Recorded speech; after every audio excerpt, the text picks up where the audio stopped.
de continuer sans vous. Et puis, parce qu'ensemble, on est sincèrement plus forts et que l'on connaît leurs tactiques, parce qu'ils expriment du mépris. Et le mépris, ça fait pas partie de nous. On ne va pas se nourrir de ça. Cette semaine, François Legault a dit qu'il était temps de sévir contre les citoyens récalcitrants.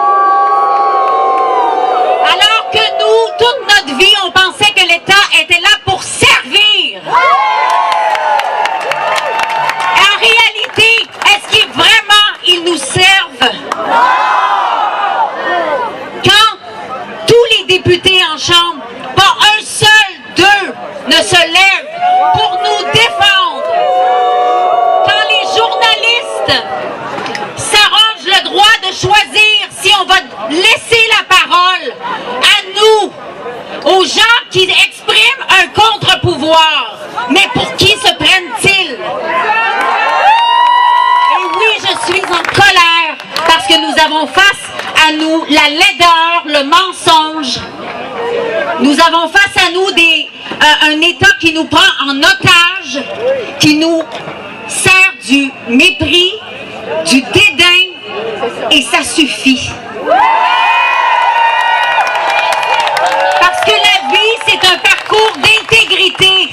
Ce n'est pas un parcours de popularité. Donc oui, il y en a qui vont pas nous aimer.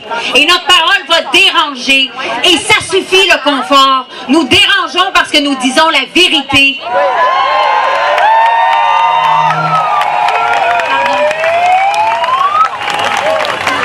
Moi, je trouve ça odieux parce qu'on a donné toute la responsabilité ou une grande part de responsabilité de nos vies à ces gens-là qui ont fait bonne figure ou à peu près jusqu'à tout récemment. Il commençait à y avoir des fissures, on commençait à voir que leur jeu, c'était un jeu d'hypocrite. C'était un jeu qui enrichit les plus puissants et qui nous met par terre. Et ça, c'est aussi parce que on a mis comme valeur primordiale, entre autres, sous prétexte d'émancipation, on a mis en avant que le travail.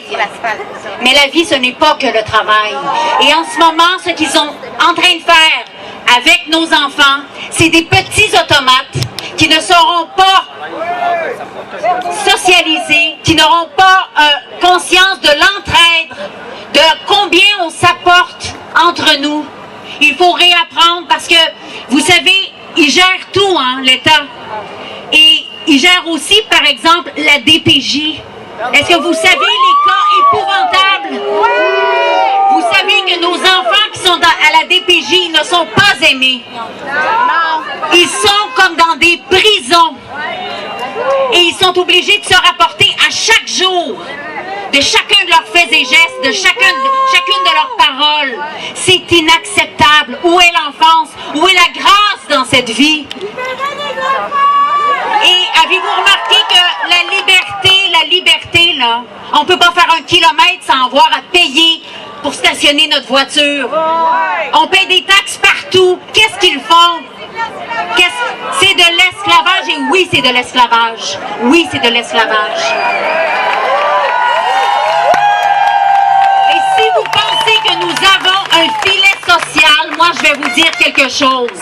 Quand un premier ministre et la ministre Guilbeault pensent nous ordonner nos pensées, nos faits et gestes, c'est odieux et ça ne va pas passer. Parce que le filet social, on ne l'a pas. Qu'est-ce que vous pensez, les gens sur l'aide sociale? Vous pensez sincèrement que si là, ils mettent des mesures où ils sont capables de venir nous chercher chez nous, OK? Parce que nous sommes un cas, soi-disant, COVID, asymptomatique, alors qu'on sait que les asymptomatiques ne propagent pas le virus. Ils vont venir nous chercher comme ça. Est-ce qu'on a conscience des gens? Alors là, on appelle à la délation, aux amendes. Délation. Mais est-ce qu'on n'a pas évolué depuis la situation dans les petits villages, là, où il y a patinage, il y avait une personne qui était exclue. Moi, j'étais une fille mère. J'aurais pu être exclue, on va dire, il y a 50 ans d'un village, ostracisé. Ben maintenant, il y a des gens qui vont signaler des familles parce qu'ils sont plus que 10 personnes. Sous prétexte d'un COVID, peut-être que les enfants vont être signalés à la DPJ. Mais c'est quoi ce délire? À elle? Oui, à elle. Et les personnes âgées, ça c'est la gestion du gouvernement, les personnes âgées. Puis vous avez vu le document qui date de 2009 sur une pandémie, une future pandémie. Ils avaient 11 ans pour se préparer à cette pandémie, soi-disant, car ce n'est pas une pandémie. Est-ce qu'ils ont bien géré les choses? Nos grands-parents, nos parents sont morts dans leurs excréments? Est-ce que c'est ça la dignité humaine? C'est à ça que servent nos impôts? C'est horrible. Et je suis très heureuse d'être parmi vous parce que je trouve des gens intègres, des gens magnifiques. Et je vous le dis, je reviens à l'aide sociale. Pensez-vous pas que pour avoir droit à l'aide sociale, éventuellement, ben, il va falloir passer par les mesures obligées d'être testés, obligés éventuellement d'avoir le vaccin? Vous pensez sincèrement qu'ils vont nous donner, parce qu'eux, ils pensent qu'ils nous donnent des cadeaux, car rien n'est gratuit, je répète. L'éducation n'est pas gratuite au Québec. Nous payons l'éducation. La santé n'est pas gratuite au Québec. Nous payons les soins de santé. Et ils se sont bien armés en ayant une pléiade de fonctionnaires. Ils ont des gens qui sont obligés de servir l'État coûte que coûte, même s'il en va contre leurs valeurs, contre leurs convictions, au risque de perdre leur emploi. C'est ça qui arrive en ce moment. Un passe-droit au gouvernement.